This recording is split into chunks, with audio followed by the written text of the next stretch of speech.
Welcome to The Explainer.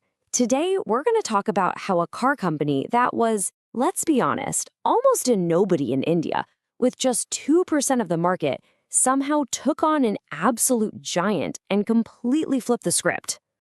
And really, this whole story boils down to that classic question, right? How does a David ever take on a Goliath, especially in a market that just seems completely locked down? The Renault Kwid is a masterclass in exactly that. So let's break down how they did it. So you gotta understand, before 2015, the Indian small car market wasn't just dominated, it was a fortress.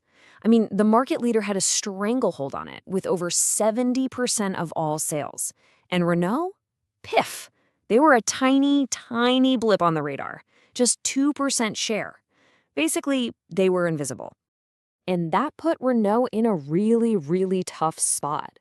For them, this wasn't just about launching another car. No way. This was do or die. It was a fight for their very survival in a market they absolutely could not afford to fail in. Inside the company, they were dealing with something you might call one-car syndrome. See, their SUV, the Duster, was a huge hit, a real winner. But that one car was holding up the entire company. Every single other model they tried to sell, it tanked. So their whole business was teetering on the success of just one vehicle. Talk about risky. And this created this really weird, conflicting image in people's minds. On one hand, because of the Duster, everyone thought, okay, Renault means solid European engineering. But on the other hand, the perception was that they were, well, foreign, expensive to fix. And this is the real kicker. They just didn't have enough service centers for your average buyer. So Renault knew they had a problem. That premium, foreign image was a total dead end in the super price-sensitive small car world. To have any chance, they couldn't just build another cheap hatchback. They had to dig deeper. They had to find some hidden desire, something that the big guy was completely missing. And what they found through their research was this really powerful emotional truth. It was simple. People buying small cars felt shortchanged. They felt like they were compromising, like they were settling for a lesser car just because of their budget. And they absolutely hated that feeling. See, it turns out people didn't just want a tool to get from point A to B. They wanted pride. They wanted to feel good about what they were driving. You had this new generation of buyers, this live for more crowd, and they just refused to settle. What they really wanted, what they dreamed of, was the style, the presence of an SUV, not another boring, compromised hatchback. And that insight, that was the light bulb moment. It sparked this absolutely brilliant strategy. They thought, why on earth would we fight the market leader on their own terms? On mileage and reliability? We'll lose. Instead, they decided to create a whole new battlefield. A battlefield built on design and aspiration. And how they do it, they injected what they called SUV DNA right into a small hatchback. And look, this wasn't just some clever marketing slogan. It was baked right into the car's design. You're talking high ground clearance, perfect for Indian roads, a big, bold, aggressive grille, that tough-looking body cladding around the wheels. It just looked like a much more expensive, much more commanding vehicle. And to back this all up, they changed their whole vibe.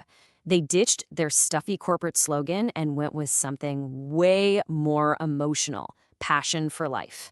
And then they brought in superstar Ranbir Kapoor, who was the perfect face for this new, stylish, aspirational image they were building. Okay, so you've got a great product, a great story, but that's all useless if people can't actually buy it, right? And on that front, Renault had a massive, massive problem. Get this. Renault had less than 200 dealerships in the entire country. Their biggest competitor, they had over 1,500. That's not a gap, that's a canyon. There was just no way they could compete on physical presence. Impossible. So what did they do? They pulled off a total masterstroke. The thinking was, if you can't get the customer to the showroom, bring the showroom to the customer. So they launched this mobile app, a first for the industry, that was literally a virtual showroom in your pocket. You could spin the car around in 360 degrees, poke around all the features, and, this is the genius part, book it right there from your phone. They just completely leapfrogged their biggest weakness. So the big question is, did any of this actually work? Well, when you combine a revolutionary product, a whole new brand story, and this super disruptive way of reaching people, the result wasn't just good, it was explosive. First up, the price shock. On launch day, they took out these full-page newspaper ads revealing the price, just 2.56 lakhs. Now, for a car that looked like a cool little SUV, that price was just way, way lower than anyone was expecting. It created this instant viral buzz. People couldn't stop talking about it. And the response from the public? It was immediate and it was overwhelming. I mean, they got 25,000 bookings in the first 2 weeks alone. That was all the proof they needed. Their entire strategy was working. They had totally hit a nerve. And the momentum just kept building. It was incredible. So you have 25,000 bookings in 2 weeks, and then they blow past the 100,000 mark just 6 months after launch. The KWID wasn't just a success, it was a runaway freight train. And the impact on the business itself was just staggering. In 1 year, just 1 year, Renault's market share more than doubled. It jumped from 2.1% all the way up to 4.5%. They went from being this tiny, niche player to a serious contender, pretty much overnight. And hey, remember that whole digital showroom gamble? Well, it paid off in a huge way. The app was responsible for a crazy 15% of all the initial bookings. It was definitive proof that you could use smart tech to completely overcome a massive real-world weakness. So when you step back and look at all this, what's the ultimate takeaway? What's the big lesson from this incredible turnaround?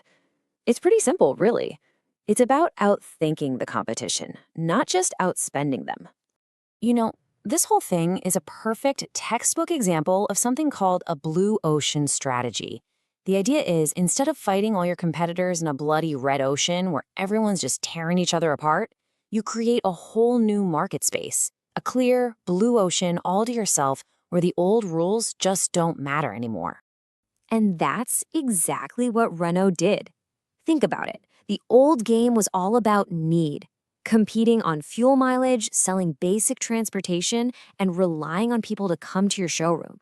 Renault created a new game, a game all about desire, competing on cool design, selling aspiration, and using technology to reach people wherever they were. And that really leaves us with a final, powerful thought, doesn't it? The story of the Renault KWY proves that sometimes, when you're the little guy, the underdog staring up at a giant, maybe playing by the existing rules is a losing proposition. Maybe the only winning move is to change the game entirely.